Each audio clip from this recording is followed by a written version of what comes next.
In this video, I'll show you the top 10 things that beginners want to know how to do in Affinity Publisher. Let's get started. The very first thing beginners want to know is how to set up a new document. To do this, come up to the File menu, and then select New. Over on the left, Affinity gives us presets for common document sizes. But instead of using a preset, let's take a look at some of the settings that we can customize. First, I'll change my document units from millimeters to inches. Then I'll change my document size to 8.5 by 11. I'll also change the image placement from prefer linked to prefer embedded. Without getting too technical, just know that this makes it easier to add images to your document. Next, let's come to the Pages tab. From here, you can choose whether or not you want facing pages. If you use facing pages, your document will be a series of 2 pages facing each other, just like how books and magazines are formatted. But without facing pages, each page will stand totally on its own, just like when you print something on a home computer. For this project, I'll keep facing pages turned on. Then I'll change the number of pages in my document to 6. Next, let's come to the Color tab. From here, you can change the color format of your document. RGB is for anything that will be shown on a computer screen or printed on a home computer. CMYK is for anything that will be printed with a commercial printing shop. If you're not sure which one to use, then stick to RGB. Next, let's come to the Margins tab. Up here, you can see a preview of what your margins will look like. I'll make all of my margins 1 inch, except for the bottom margin. I'll make that 1.25 inches to leave room for page numbers later on. And finally, let's come to the Bleed tab.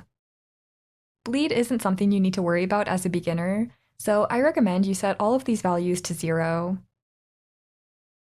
And with that, we're ready to create our new document.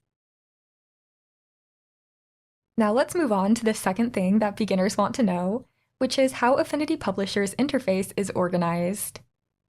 The interface is broken into 3 main areas. The tools are on the left, the context toolbar is at the top, and the studio panels are on the right and left. Let's start by looking at the tools. We'll practice some of the tools throughout this video, but the important thing is to notice what happens when you select different tools. If you look in the context toolbar, you'll notice that it changes every time I select a different tool. That's why it's called the context toolbar, because it will give you different options based on the context of what tool you currently have selected. Next, let's look at the studio panels. There are around 30 different panels in Affinity Publisher, and they offer a wide range of functionality. But it might not look like there's 30 panels, and that's because by default, Affinity hides the less important ones. In fact, you don't even need all of the default panels. So to keep my interface tidy, I like to remove some of them. To remove a panel, just click and drag on its name, and then press the X to delete it. I'll continue this process to remove the Assets panel, the Transform panel, the History panel, and the Navigator panel. This is how I like to have my panels, but if you ever need to bring back a panel, just come up to the Window menu at the top, and then click on the name of the panel that you want to restore. Or if you want all of your panels to go back to the default, come down to Studio, Reset Studio. You can also customize your panels by opening the menu at the top right of the panel. With the color panel, I like to use the color wheel instead of the color sliders, but that's just my personal preference. Now let's learn the third thing that beginners want to know, which is how to add text. To do this, we'll use the Artistic Text tool. With this tool, you just need to click and drag to make a text box. Then you can type whatever you want. And if you want to make another text box, just click and drag to make a new one. Then to format the text, we'll get out the Move tool. I want to format the first text box I made, so I'll click on it to select it. Now from the context toolbar, I can give it a new font.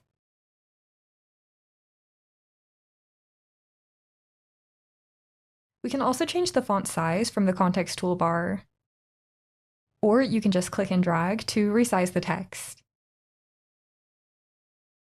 Now I want to give my other text the same font, so I'll click on it to select it, and then change its font.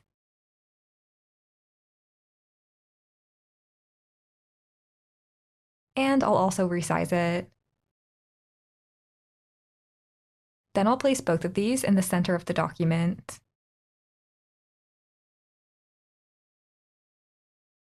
And if you're not getting snapping lines, then click on the red magnet to turn on snapping.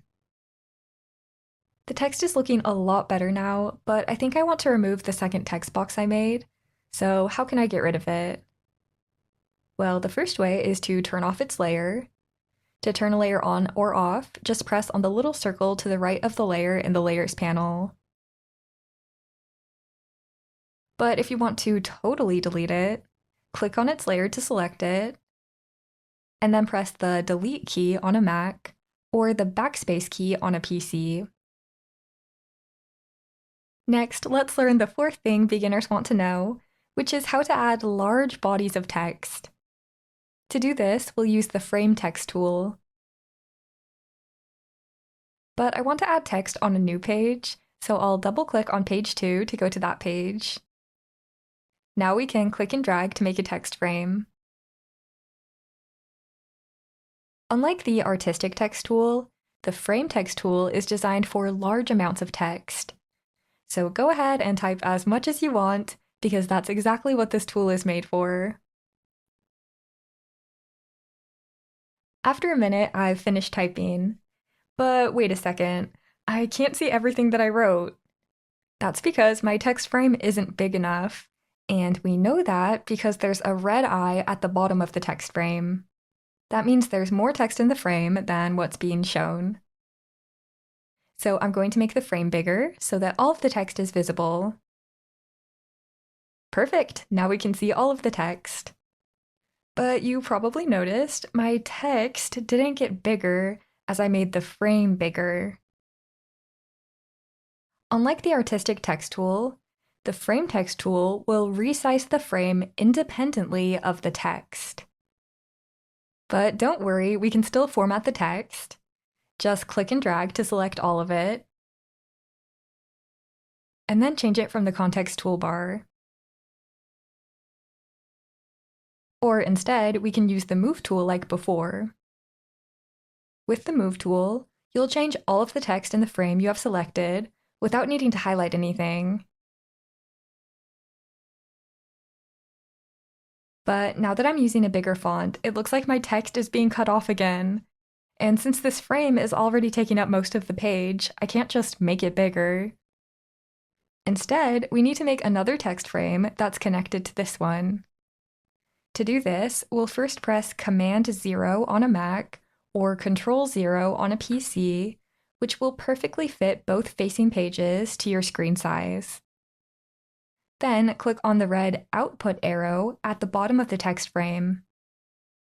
Then click and drag to make a new text frame, and it will automatically be connected to the original frame. Now, if I continue typing, you'll see that the text at the bottom of the first frame automatically flows to the top of the next frame. That's what happens when you have multiple text frames connected together. And as a side note, if you ever want to continue typing in a text frame, just have one of the text tools selected, or double-click on the frame if you have the Move tool out. Okay, now let's learn the fifth thing beginners want to know, which is how to place a Word document into Affinity Publisher. First, let's go to page 4 by double-clicking on it. Then I'll make another text frame, which will be the same size as the document margins. Then, to add a Word document, come up to File, and then down to Place. Then select the Word document from your computer.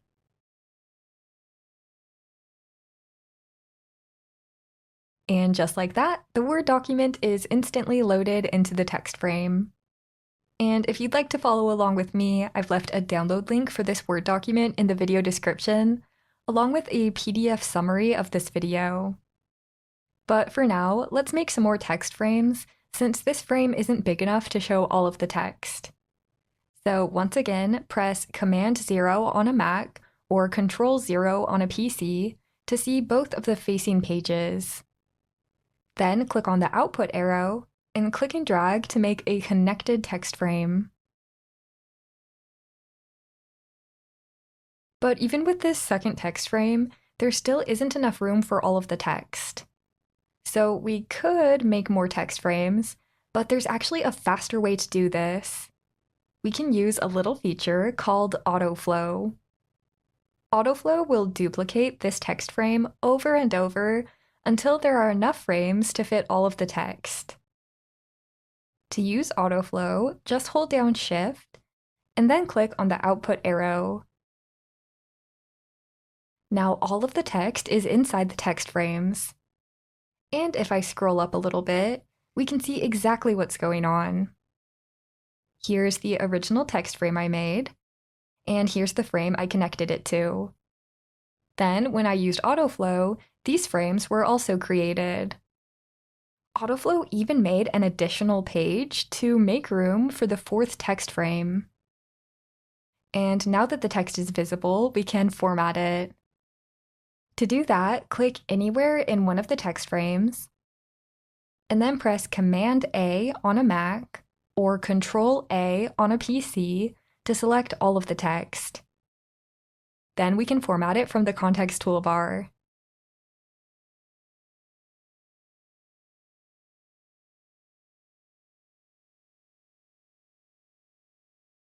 Then click anywhere in the text to deselect it.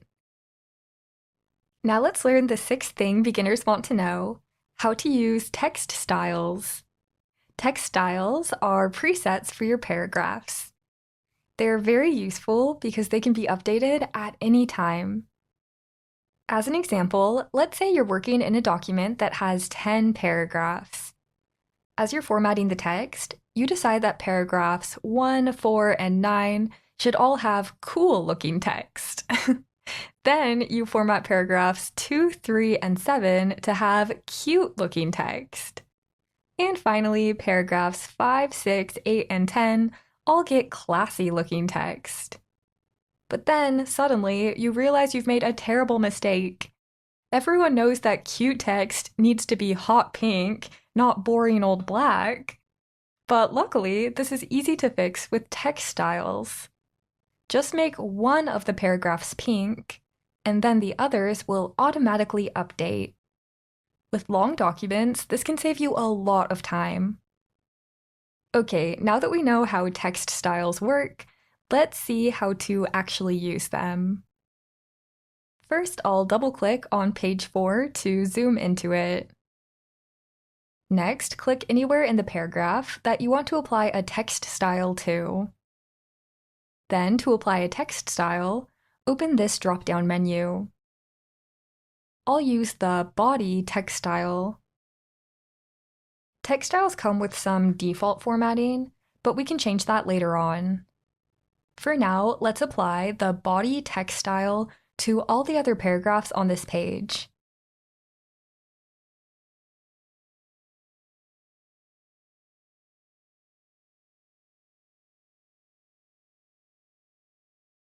Then I'll come over to page 5. And to speed things up, we can select multiple paragraphs and then apply a text style to all of them at the same time. In fact, we can press Command or Control A to select all of the text, and then apply a text style to all of it at once. Okay, now let's apply a different text style to the section headings. So I'll come back to page 4, and then I'll click in the very first paragraph. Even though this is just a single line, it still counts as a paragraph, so we can apply a text style to it. I'm going to apply the Heading 1 style. We'll refine this style in a minute, but for now, I'll apply the Heading 1 style to all of the section headings.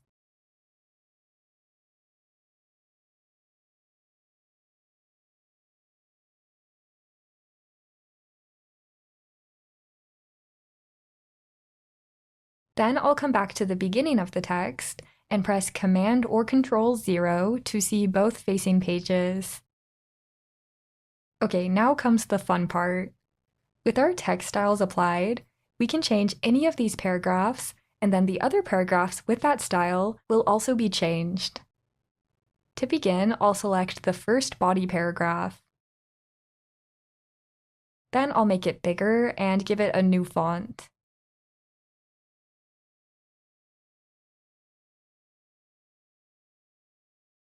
I also want the text to go to the very edge of the text frame. We can do that by pressing on the Justified button, which adds additional spacing to the text so that it goes to both edges of the frame.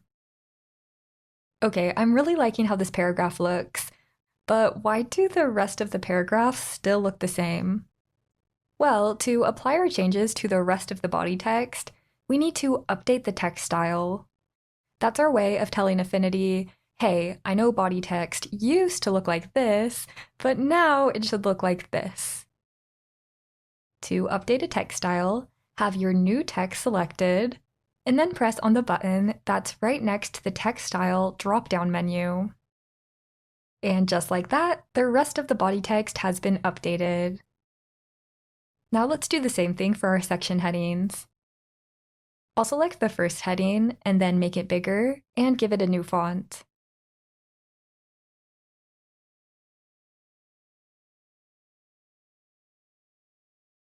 And I would center the text, but the Heading 1 style already has that by default, but just so you know, this is the button for centering text. And just for fun, I'm also going to give this text a color.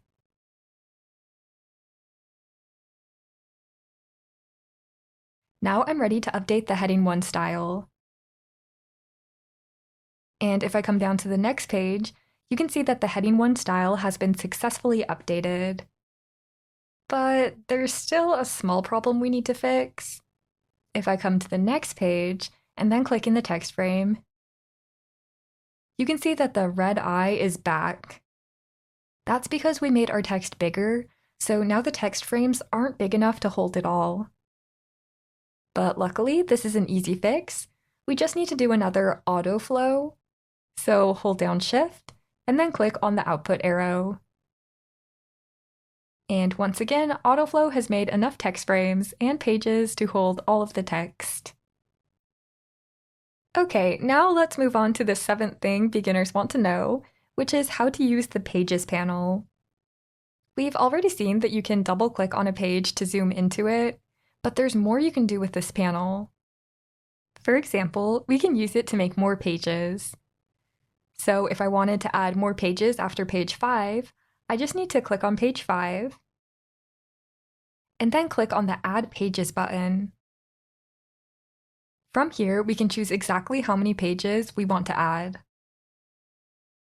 So now I'll add one page after page number 5. That's exactly what I want, so I'll press OK. And just like that, we have a new page. But now I'm thinking this page should come after the evolution of ducks. So I'll click on the page to select it, and then click and drag to move it. Perfect, that looks so much better. Next, I'll come to pages 2 and 3 by double-clicking in the center of their page previews.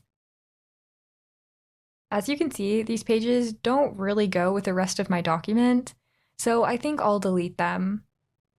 To delete a page, you first need to select it, so I'll click on page 2 to select it, and then while holding Shift, I'll click on page 3 to select it as well. Then we can use the trash can to delete the pages. Now let's learn the 8th thing that beginners want to know, which is how to add images. To do this, I'll first come to the blank page that I made, since that has the perfect opening for some photos.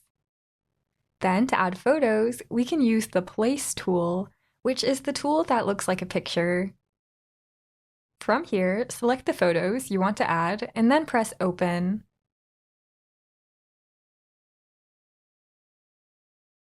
Now we just need to click and drag to place each photo. And if you want to use these same images, I'll include them in the download link in the video description, along with the PDF summary of this video. After placing the images, Affinity will automatically select the Move tool for you. With this tool, we can refine the size and position of all of the pictures.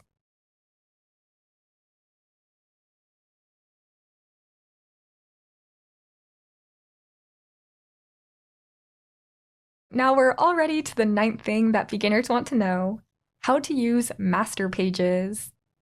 With a master page, you can make something one time, and then that thing will appear on every page of your document. To use a master page, open the Master Pages section of the Pages panel. Then double-click on the master page. Now anything we add to the master page will appear on every other page of the document. As an example, I'll make a big rectangle. So I'll select the Rectangle tool, and then click and drag to make a rectangle. And just for fun, I'll give it a color. Now if you look at the page previews, you can see this rectangle has been added to all of the other pages. Well, kind of. The rectangle is only appearing on half of the pages. Why isn't it being added to the others?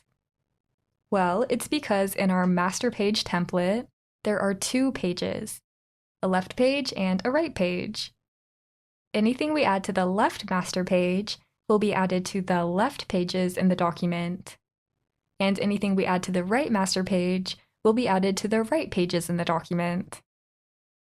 To see this, I'll add a rectangle to the right master page.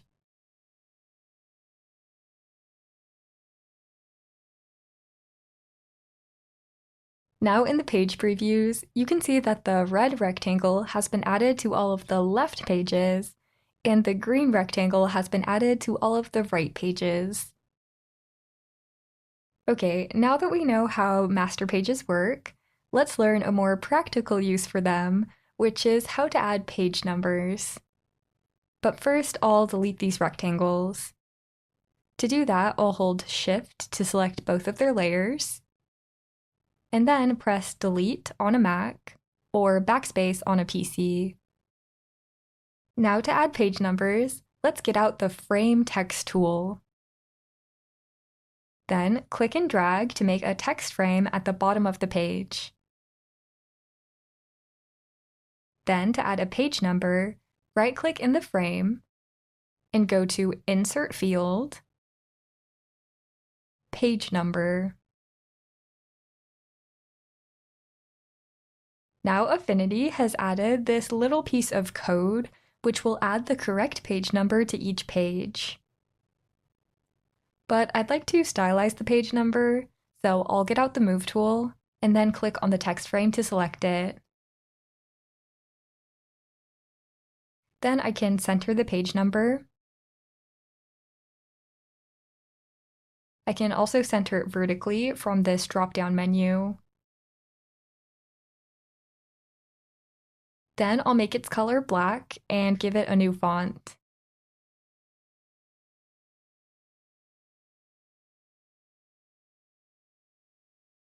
And finally, let's add a page number to the other master page by duplicating this text frame. To duplicate something in Affinity, just have it selected with the Move tool, and then press Command-J on a Mac or Control-J on a PC. Now in the Layers panel, you can see that there are 2 page numbers. So now we just need to click and drag to move the duplicate copy to the other page. And now, if we look in the actual document, you can see that we've successfully added page numbers. But there's one small problem. If I come to the first page, you can see there's a big ol' page 1 on it. That is correct, but I think it would look better if the cover page didn't have a page number on it. Luckily, this is an easy fix. On all of the pages, there's a master page layer in the Layers panel. So if you don't want the master page to be applied, just turn off that layer. That was an easy fix, but now if we come to page 2, we can see that it still says page number 2. If you'd rather this be page 1, just click on its page preview to select it, and then press on the Section Manager button. Then make a new section and tell it to restart page numbering. Now, starting on page number 2, Affinity will restart page numbering at 1. And now, if I press Command or Control 0, we can see that the page numbers are working exactly as we wanted. Okay, now we're finally ready for the 10th thing beginners want to know: how to save and export your work. To do this, come up to the File menu, and then down to Save As. This will save an Affinity file, which you can open later if you want to continue working on your document. But if you're finished with your project, then come down to Export. Then if we come to the top of this dialog box, we can choose the file type we want to export our work as. For this example, I'll choose PDF.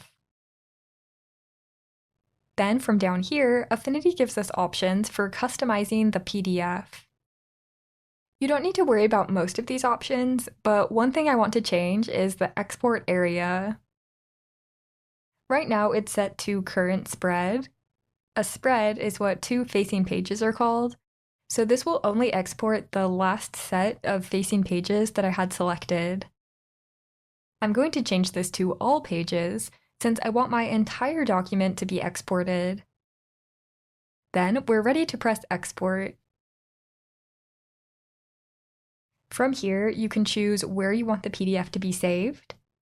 After you do that, you'll have a file that looks something like this. And once your file has been exported as a PDF, you can easily print it or share your wonderful creation with anyone in the world. Great job! I know that was a lot to learn, so be sure to download the PDF summary in the video description. You've already learned so much, and I'll see you in the next Affinity Revolution tutorial.